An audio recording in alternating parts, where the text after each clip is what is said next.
이제 마지막 주제는 의제 메이트액인데 아까 그 나왔던 거에 좀 보충 설명을 드리고 의제 메이트액으로 넘어갈게요.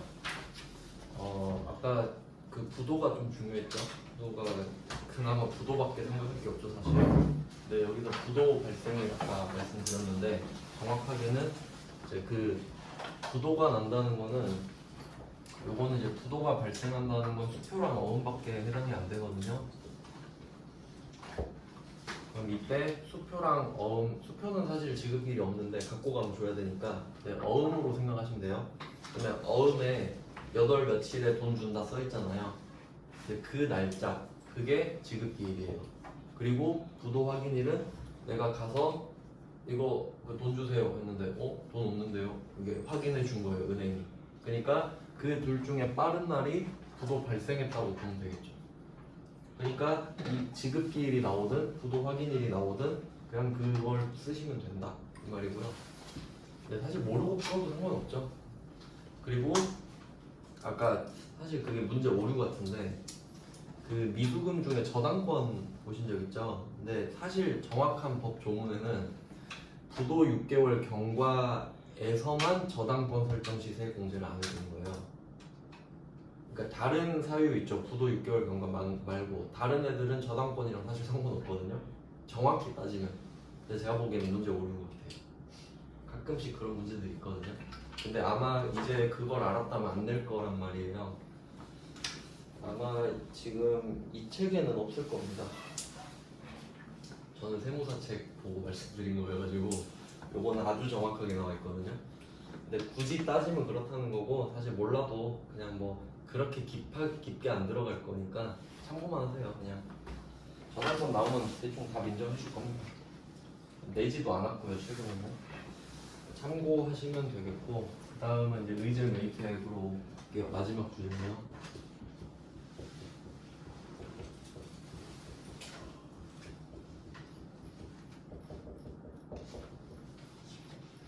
8번입니다. 마지막.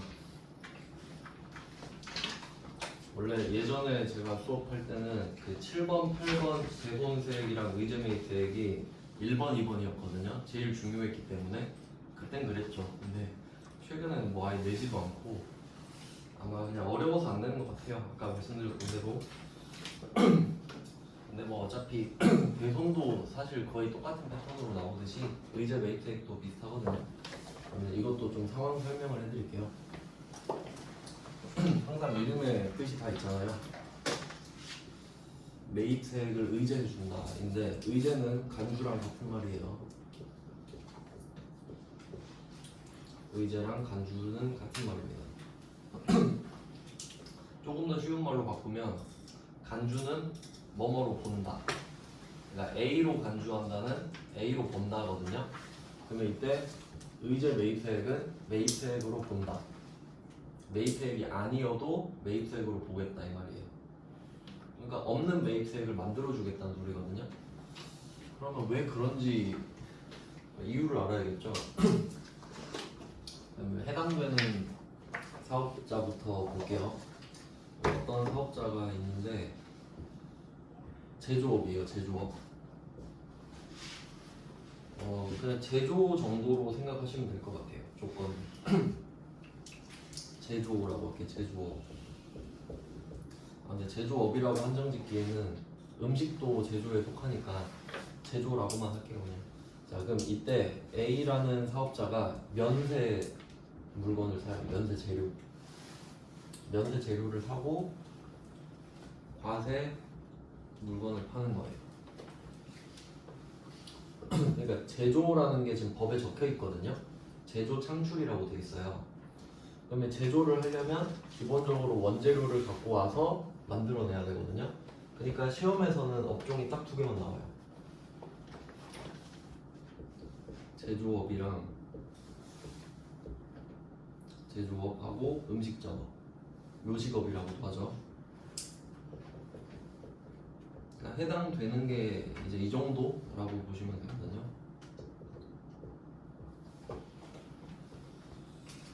네, 그래서 이런 상황이 설정이 돼야 됩니다. 그러면 이 문제를 낸다는 건 당연히 여기에 해당되는 회사로 가정해서 문제를 내는 거예요.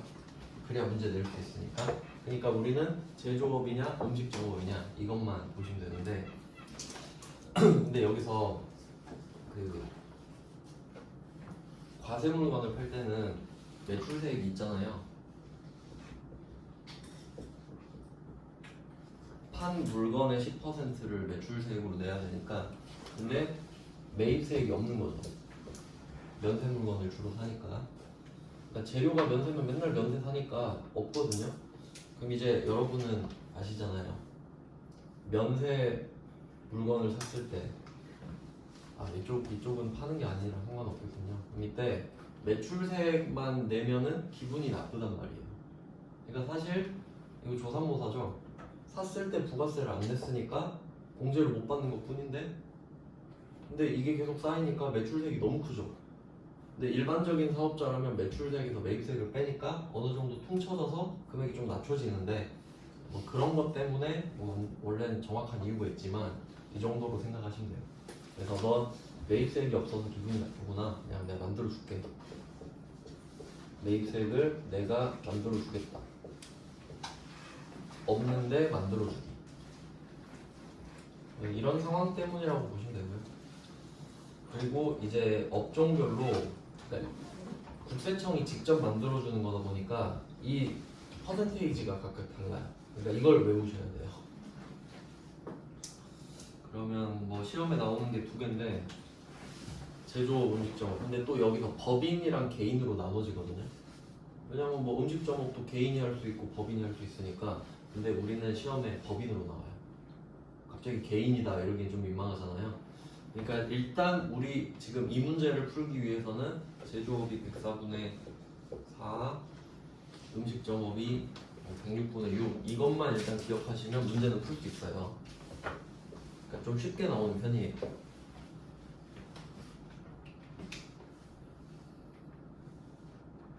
그러니까 일단 해당되는 것만 보면 그러니까 엄밀히 따지면 이제 이 제조업은 중소기업이고 중소기업 제조업이고 근데 책에 뭐 다 나와 있어요. 중소기업 제조업 그 다음에 음식점업은 그냥 법인. 정확히 말하면 이렇게 돼 있는데 어차피 문제 보시면 아시겠지만 그렇게 써 있어요. 막 깊게 신경 쓰진 않아도 돼요. 그냥 정확히 알려드리면 그렇다는 거예요. 그래서 첫 번째 보셔야 될 거는 제조업이면 104분의 4를 써야 된다. 음식점업으로 나오면 106분의 6을 써야 된다. 이게 첫 번째 퍼센트 첫 번째 퍼센트입니다. 그러니까 공제율이라고 하면 되겠죠. 1번 공제율을 외울 것. 원래 뭐 개인도 있고 한데 지금은 개인이 안 나오니까 공제율을 외워준다. 근데 이게 말문제 대비 차원으로 가면 조금 범위가 넓어지거든요. 그것까지 생각한다면 어떻게 되냐면 제조업 같은 경우는 그러니까 일단은 이게 제일 중요하고요. 말문제까지 대비를 하겠다 하면 이쪽으로 보시면 되는데 그러니까 이게 일단 중요하고 나와 있는 대로 한번 적어볼게요. 제조업 같은 경우는 중소기업이랑 개인 이렇게 묶어요. 그리고 위쪽이 그 외거든요. 그러니까 중소기업 개인 외면 중견기업 대기업 뭐 이렇게 되겠죠. 이렇게 해놓고 아무래도 돈을 많이 벌수록 조금 해주겠죠. 그래서 이 그 외가 대기업 중견기업이니까 102분의 2로 빠지고요. 제일 조금 해주고 중소기업 개인은 104분의 4 이렇게 돼요. 그리고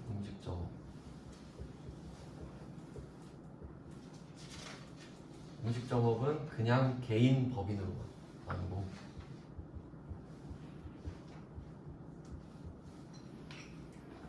원래 표가 엄청 복잡한데 그냥 뭐 이 수업용 책에는 이렇게 나와 있네요. 법인은 106분의 6, 개인은 108분의 8 이렇게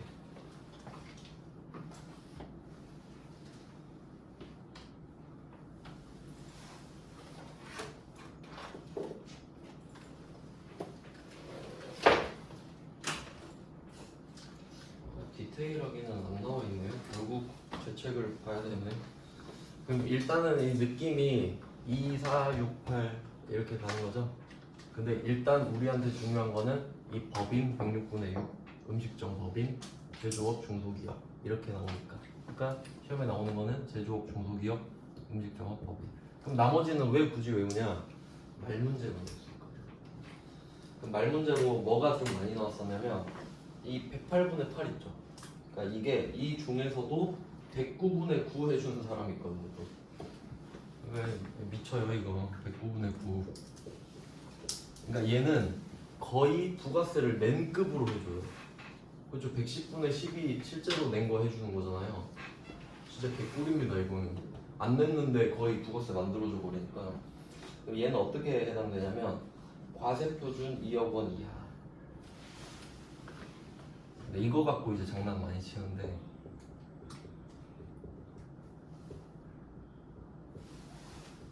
이거 진짜 어렵습니다. 이거 과세표준 2억 원 이하 해석해야 되거든요. 과세표준이 뭐죠? 과세표준? 공급가액이죠. 그러니까 과세표준은 세번마다 달라요. 그래서 아마 제가 처음에 이렇게 말했을 것 같은데 자동차세 과세표준은 배기량이다. 부가가치세 과세표준은 공급가액이다. 그러니까 세번마다 어디다 세금을 때릴지 기준이 다르죠. 그게 과세표준인데 부가가치세는 어디다 과세를 할 거냐? 공급가액에다 하겠다. 너 1000만원짜리 팔았어? 그럼 거기에 10% 0% 때릴게. 그게 과표죠. 그럼 부가가치세는 공급가액이잖아요. 그럼 과세표준이 뭔지 아셨죠? 그럼 생각해보세요. 부가가치세가 1월 1일부터 12월 31일까지일 때 1기, 2기 쪼갰죠. 기수가 2개죠. 이 과세표준은 한 기수당이에요. 1년이 아니라고. 잘 보세요. 연매출 2억 원 이하가 아니죠. 과세표준 2억 원 이하죠. 그럼 과세표준은 당연히 1기당 과세표준이에요. 그러니까 이게 세법을 해석하는 능력이거든요. 말 안 해주잖아요. 그냥 그렇게만 써있어요 진짜. 그럼 우린 이걸 보고 어떻게 해석해요? 아 대충 연 매출 4억 이하 정도구나. 정확히 똑같진 않아요. 맞죠? 과표가 뭐 2억 이하, 2억 이하 두 개인 거니까요. 그러니까 대충 연매출 4억 원 이하로 환산해서 써요. 이렇게 애매하게 나와 있다 보니까 똑같진 않습니다. 그러니까 대략적인 걸 보는 거죠. 그러니까 실무에서는 아주 디테일하게 따지겠지만 우리는 그런 것까지는 안 하잖아요. 그러니까 아, 대충 이런 느낌이구나 라고 보시면 돼요. 그러니까 음식점업 개인인데 그 와중에 연매출이 4억 원 이하인 개인이면 109분의 9까지 올려주겠다는 거예요. 이건 말문제용이에요. 근데 지금은 두 개죠. 이렇게 공제율 하나 나왔고요. 그러면 두 번째.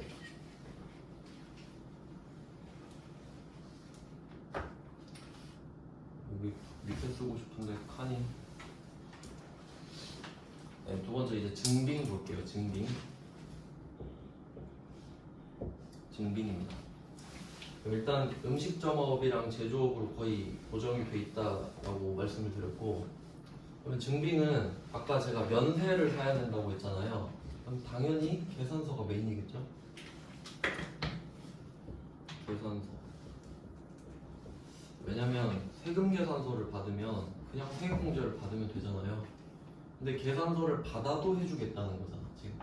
저걸 억지로 만들어가지고. 그러면 계산서는 당연히 되고요. 그러면 계산서 안 받고 카드 전표 받은 거는 안 될까요? 되겠죠.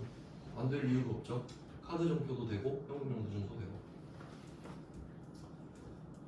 그냥 카드 전표라고 할게요. 카드 전표 현금 영수증까지. 기본적으로 증빙은 있어야겠죠. 샀다는 증거가 있어야 해주는 거니까. 근데 여기서 특이한 게 하나가 있는데 제조업 한정해서 이거 시험에 잘 나오면 요새 대손이랑 의제는 잘 안 나온다고 말씀드렸죠. 근데 옛날에 한창 나올 때는 나오면 이걸 많이 냈어요.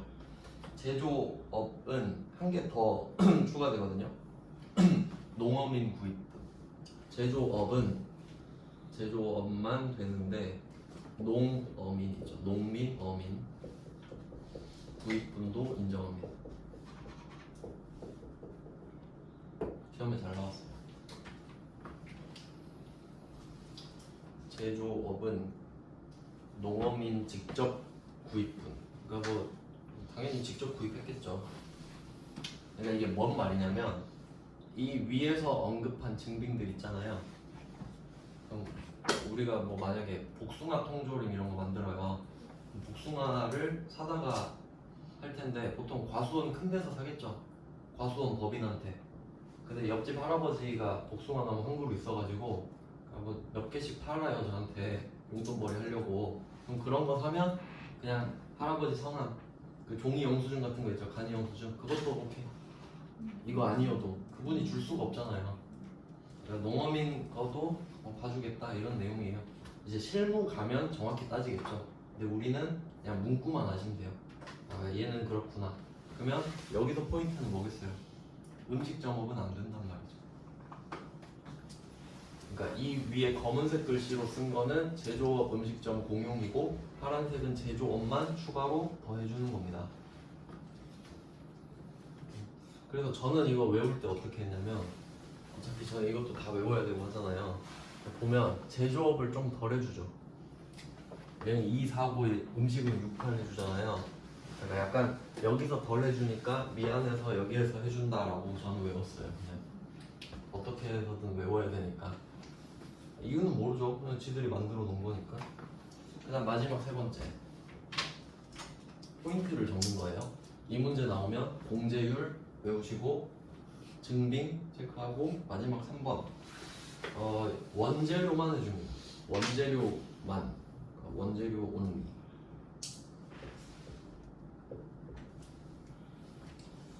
그러면 이게 무슨 말인고 하니 예시가 필요하겠죠? 그러니까 운반비 이런 건 안 돼요. 운반비는 안 되는 거예요. 나와봤자 이 정도일 것 같은데요. 그러니까 운반비가 안 되는 이유가 두 개 있거든요. 첫 번째, 재료가 아니잖아요. 재료가 아니고 실제로. 그리고 두 번째, 운반비는 과세입니다. 세공제가 돼요. 그럼 확실히 안 되는 거 아시겠죠? 절대 안 되는 거예요. 이렇게 해도 안 되고 저렇게 해도 안 되니까. 그래서 이 세 가지를 알고 있으면 문제를 풀 수 있다. 그럼 일단 이것도 한 문제 정도를 풀어보고 입력 연습을 해볼게요. 이것도 입력이 그렇게 복잡하지는 않은데, 근데 실제로 말씀드리면 그 세무사 시험에서는 의제매입세 공제를 아주 디테일하게 내거든요. 근데 여러분은 이 정도만. 왜냐면 컴퓨터 프로그램이 거의 다 해주니까. 그럼 한번 1번 문제를 볼게요. 첫 번째 문제는 답을 제가 다 밑에 적어놨죠. 그러면 1번 문제는 음식점업만 영위하는 법입니다. 그래서 106분의 6을 쓰라는 말이 되겠죠? 음식점업. 그래서 106분의 6을 일단 생각하시고요. 106분의 6 적어놓으면 되겠죠. 바로 음식점업 법인이니까. 그럼 공제율 하나 확인했고요. 그 다음에 두 번째, 3개를 샀는데 되는 거 안 되는 거 제껴야 되죠. 그러면 우리가 지금 음식점업이잖아요. 그럼 바로 농어민 부문 X 표시세요. 지금 첫 번째 문제, 세 번째 김어부한테 농어민 매입 있죠. 농어민 매입 X. 기유는 음식점업이니까. 이거 알고 있으면 그냥 바로 푸는 거예요. 근데 제조업이었으면 입력하면 되겠죠. 그 정도고요. 그리고 세 번째 포인트를 한번 볼까요? 운반비 이런 거 없죠. 그러면 두 개만 입력하는 거 아시겠죠? 이게 끝이에요. 원래 엄청 어려운데 이렇게 쉽게 낸다는 거예요. 그러면 나머지 문제도 한번 쓱 훑어보고 입력을 한번 할게요. 다른 문제들도 좀 볼게요. 옛날에 많이 냈는데 24페이지에 두 번째 문제가 있는데요. 요거는 꼭 해볼 겁니다. 옛날엔 이 문제 중요했는데 이번 문제는 왜 중요하냐면 원래 이렇게 하거든요. 원래. 그래서 좀 표시를 해주시면 2번 문제에서 두 번째 줄 보시면 매입 매출 전표에 입력돼 있죠. 이걸 표시 주세요. 매입 매출 전표에 입력. 그러니까 원래는 이거 살 때 뭐 계산서 받으면 매입 면세 이런 거 쓸 거잖아요. 그래서 매입 매출 전표에 쓴 다음에 거기서 의제 매입세액을 표시를 하면 저절로 넘어와요. 그러니까 우리가 의제 매입세액 들어가서 입력할 거잖아요. 원래는 매입 매출 전표에 쓰고 불러오면 돼요. 그러니까 이게 오리지널이에요. 이 문제가. 그래서 이것도 해볼 거고. 그럼 한번 판단해 볼까요? 2번 문제도 요식업 법인이잖아요. 그럼 106분의 6입니다. 요식업 법인이니까 106분의 6 바로 적어주시면 되겠고, 그 다음에 밑에 보면은 마늘 붙어 있어요. 마늘은 당연히 여기 농민으로 돼 있네. 그럼 요식업이죠. 그럼 농민 X 치면 되겠죠. 김마늘 농민 써 있잖아요. 요식업이니까 농민 X. 왜냐면 속으시면 안 돼요. 증빙에 보시면 계산서가 아니라 계약서죠. 좀 사기에 가까운데 그냥 뭐 계약서를 썼다는 거야. 그러니까 이건 증빙, 이런 증빙이 없어요. 계산서, 카드점표, 현금 영수증. 그래서 김마늘 탈락. 두 번째, 음식물 쓰레기 봉투. 이걸로 요리 만드는 거 아니죠. 원재료 온리라고 있잖아요. X. 원재료가 아니니까. 그러면 세 번째 거도 입력 안 하면 문제가 완성이 안 되겠죠. 그러니까 세 번째 거는 사과 농장에서 계산서 받았잖아요. 그러니까 얘만 입력하는 거지. 뭐 이런 느낌이에요. 뒤에 몇 개 더 볼게요.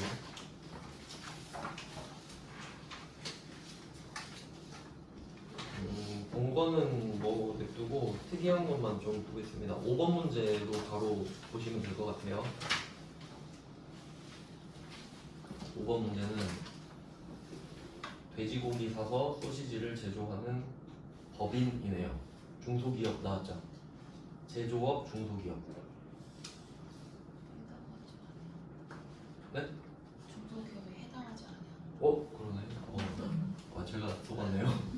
근데 전 자격증이 있어가지고 여러분은 잘 보셔야 돼요.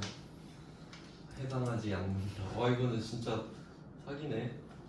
그럼 이거 처음 나왔네요. 그러면 102분의 2. 전 처음 봤어요. 그 외잖아요. 제조업인데 중소기업이 아니니까. 그럼 개인도 아니죠? 갑자기 개인이 되진 않으니까 법인이라고 했으니까요. 이렇게 드디어 냈네요. 102회에서 102분의 2라고 써주시면 되겠고. 이거 되게 긴장해야겠네. 하나 찾았습니다. 그 다음에 밑에 보니까 농어민 메이커는 없죠. 그럼 세 번째 식품포장재 X. 식품포장재 중간에 껴있죠. X표 지시면 되겠습니다. 그냥 뭐 이런 느낌이에요. 그럼 이제 입력을 한번 해볼게요. 훑어봤으니까.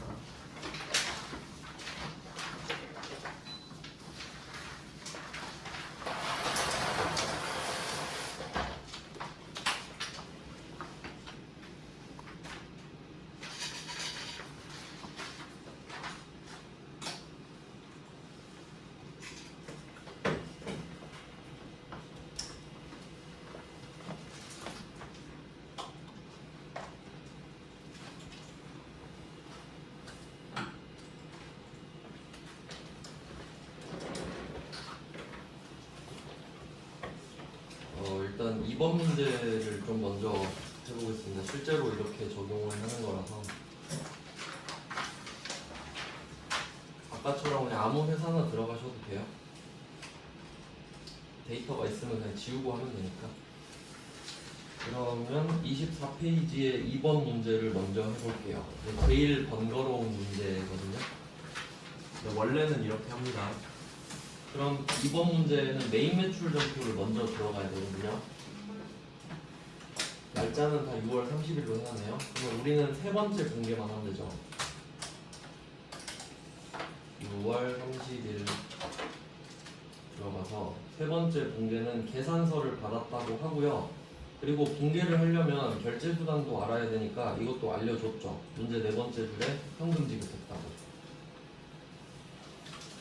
네, 그러면 유형은 51번, 아니 53번 면제하고 품목은 뭐 안 적으셔도 되는데 뭐 사과 쓰셔도 되고 원재료 쓰셔도 됩니다. 뭐. 참고로 품목은 채점 안 해요. 수량 단가는 뭐 의미 없으니까 그냥 21만 2천원으로 바로 쓰겠습니다.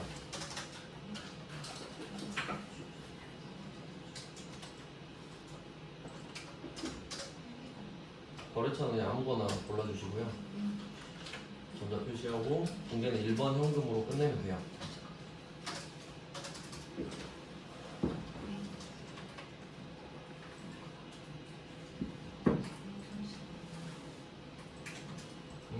일단 보기만 하셔도 돼요. 제 거 보시는 것도 별로 복잡한 절차는 아니어서. 그러면 붕괴를 이렇게 입력을 했거든요. 네, 보통은 이렇게 끝내잖아요. 근데 얘는 의제 매입세액으로 넘겨줘야 되죠. 그래서 위쪽에 보시면 F11 간편집계가 있거든요. 그러니까 이 붕괴가 이렇게 좀 블록 처리가 돼 있을 때 확실하게 한 번 더 클릭해 주시면 좋고.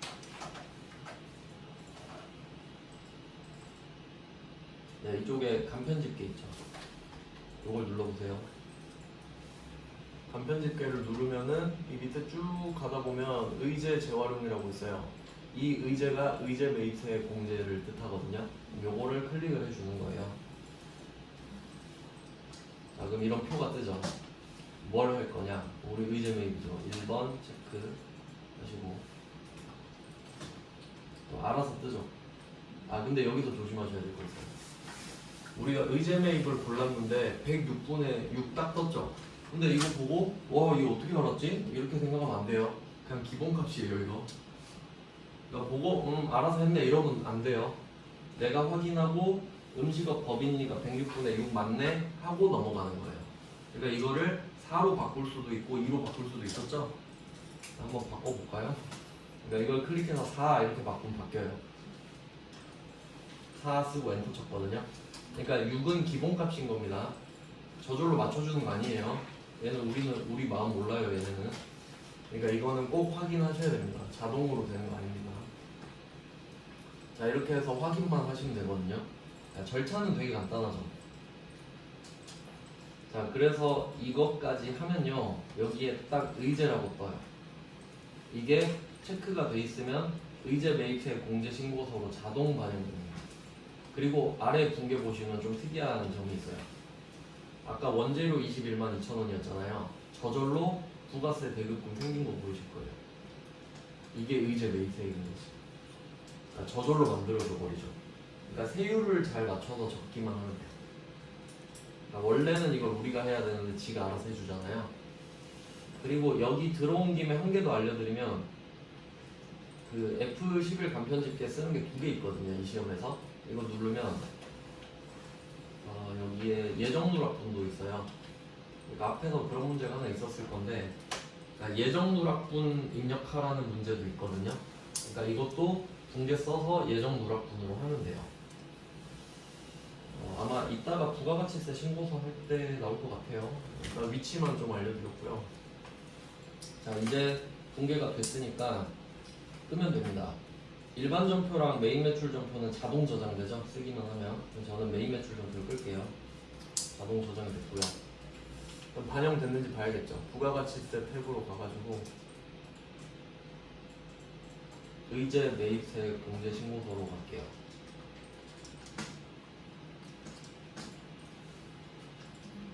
아까 6월 30일로 썼죠? 그러면 당연히 4월, 6월로 써야 그게 나옵니다. 네, 4월, 6월로 쓰니까 저는 거래처 유창 텍스타일로 했는데 저절로 나오죠. 그러니까 이게 정상입니다. 이게 정상. 근데 이 시험에서는 그냥 여기 들어가서 바로 적으라 그래요. 그러니까 일단 오리지널은 한번 해봤어요. 아셔야 되니까.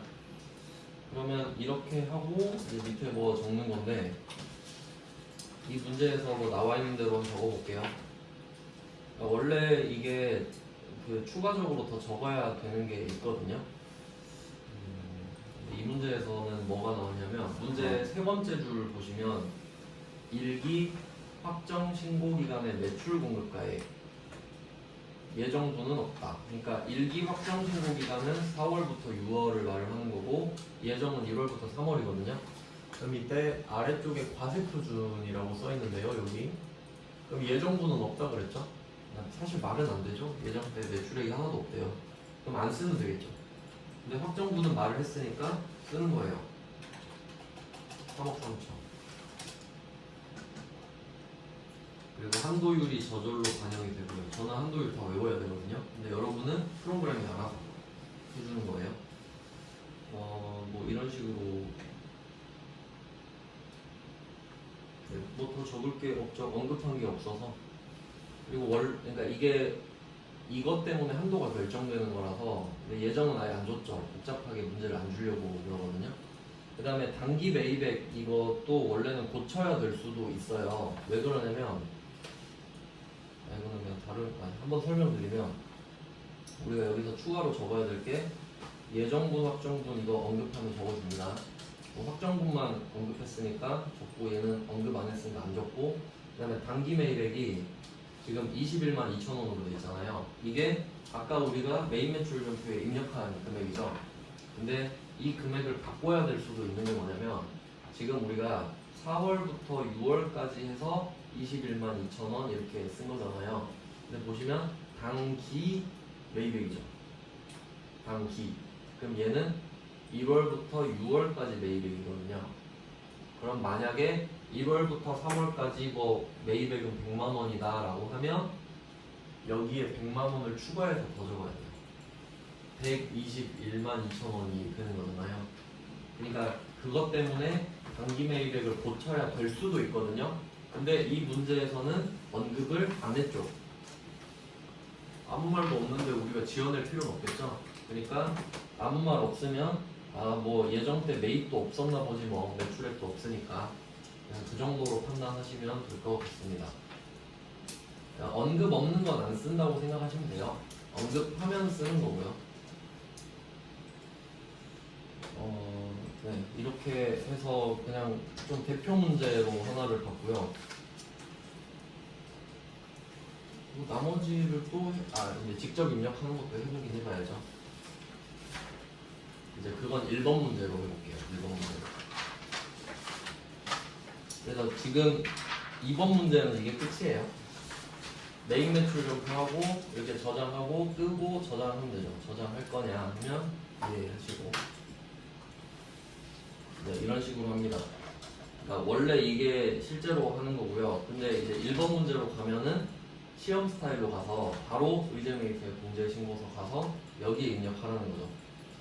그러면 4월, 6월이면 똑같네요. 이번에 저는 아까 저장하고 봤는데 이런 식으로 저장된 게 있으면 불러올 거냐고 하거든요. 아니요 해볼게요. 그래도 불러오네. 그냥 지우고 쓰겠습니다. 저는. F5번 누르면 삭제되죠. F5번 눌러서 삭제를 했어요. 그래서 그 다음에 1번 문제를 해보게요. 바로 여기다 입력하는 걸로. 그럼 아까 1번 문제는 그 세 번째 김, 어부 빼고 입력하는 걸로 되어 있었거든요. 연도는 그냥 들어간 연도로 맞춰서 적어주시면 될 것 같아요. 거래처는 아무거나 쓰시고. 네, 취득일자는 실제로 2024년인데 저는 그 위쪽에 회계연도가 2023년으로 돼 있어서 23년으로 그냥 맞춰서 쓰겠습니다. 월 1만 잘 써주시면 되겠어요. 4월 10일. 그 다음에 증빙 나왔죠? 네, 계산서라고 표시해주고요. 물품명은 야채. 수량은 그냥 뭐 개, 마리 이런 거 빼고 그냥 적어주시면 돼요. 250. 매입가액은 102만원. 그러니까 느낌이 딱 102분의 2 같잖아요. 자, 이렇게 해서 공제율 나왔죠. 이게 우리가 판단해야 되는 거죠. 공제율은 아까 보셨듯이 중소기업이 아니다 했으니까 102분의 2. 네, 이렇게 하면 2만원이 생기는 거예요. 그 다음에 또 조심하셔야 될 거는 지금 거래처가 2개죠. 그러면 한 개에다 2개를 적는 게 아니라 여기 공급자 하나 적고 하나 샀고 그 다음에 두 번째 공급자로 내려오셔서 이번에도 F2번 눌러서 다른 거래처를 골라주고 여기에 또 적는 겁니다. 다른 데서 따로따로 샀죠. 야채랑 생강. 2023년 4월 30일. 두 번째 거는 이제 신용. 이거는 그냥 음식점. 아 아까 다른 문제 다른 문제가 섞여있구나. 아 죄송해요. 네 그럼 이거 106분의 6이라는 거죠? 죄송해요. 아까 그 102분의 2에 꽂혀가지고 그건 5번 문제였죠? 네 죄송합니다. 106분의 6 음식점이라서 106분의 6입니다. 음식점 법인. 그러면 어차피 106분의 6으로 정해졌다면 밑에 있는 것도 당연히 106분의 6이 되겠죠. 두 번째 거는 신용카드 등입니다. 현금 영수증이 나와도 신용카드 등으로 써주시는 거예요. 물품명은 생닭 300, 매입가액은 183만원. 이것도 당연히 106분의 6이 되겠습니다. 첫 번째 선택했던 거랑 같겠죠. 문제율은 이렇게 해주는 게 이 문제라고 보시면 돼요. 원래 메인 매출 전표였는데, 자 그럼 아래쪽도 한번 볼까요? 이제 아래쪽은 예정 확정분 과세 표준이 그러니까 있겠죠 당연히. 근데 여기서는 말을 해주고 있네요. 예정분도 예정분은 8천만 원 써주시고 확정분은 9,500만 원을 써주시면 됩니다. 언급을 했으니까요. 그리고 그 예정 신고 시 의제 매입세액 75,000원을 공제받았다 이렇게 돼 있는데 이건 살짝 좀 선 넘었거든요. 그러니까 이게 보니까 그냥 정답 처리 다 해줬어요. 이거는 뭐냐면 좀 이게 복잡한데 그러니까 예정 신고 때는 세율이 지금 106분의 6이잖아요. 그러면 이게 얼마인지 모르는데 x 곱하기 106분의 6을 한 게 75,000원에 있는 이렇게 역으로 뭐 추산할 수 있다라는 거거든요. 근데 이제 확정 때는 예정 때과 합쳐가지고 한도도 계산하고 막 그래요. 근데 결론은 원래 이렇게 구해가지고 어쩌고 저쩌고 하는데 상관없습니다. 그냥 정답 처리 해줬거든요. 그러니까 이 75,000원은 어떻게 쓰는 거냐면 밑에 보시면 이미 공제받은 금액 있죠. 그러니까 여기 그냥 쓰면 돼요. 그냥 언급하면 쓰면 된다라는 거죠. 그러니까 이제 전체적으로 종합을 해보면 이 과세 표준의 예정분, 확정분 이거는 언급을 해주겠죠. 당연히 있으니까. 그리고 당기 매입액이랑 예정 신고분도 언급을 하면 써주시면 됩니다. 근데 언급을 안 했으니까. 그래서 그 실제로 당기 매입액 한번 보시잖아요. 이게 숫자가 좀 잘 안 보이긴 하는데 그 당기 매입액 위치 보면 417만 5천 뭐 이렇게 써 있죠. 그러니까 이게 그 7만 5천 원 거꾸로 해가지고 그 금액을 285만 원을 더한 거예요. 왜냐면 한도율이 알잖아요. 한번 해볼까요? 근데 그것까지는 안 해도 정답 처리를 해줬거든요. 그러니까 7만 5천 원 곱하기 106 나누기 6 뭐 이렇게 해야 되나? 맞죠? 근데 여기다가 기존에 적혀있던 매입액이 우리가 입력한 거 두 개가 합쳐진 거죠. 여기에 285만 원 더해서 이렇게 나온 거예요.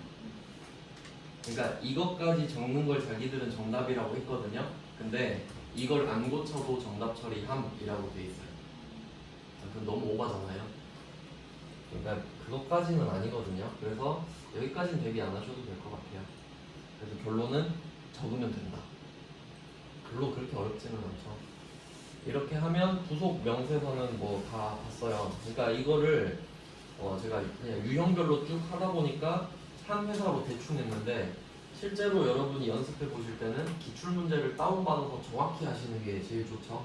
그러니까 대표 문제 한 회차씩이라도 번거로우셔도 꼭 그렇게 해보세요. 한 문제씩.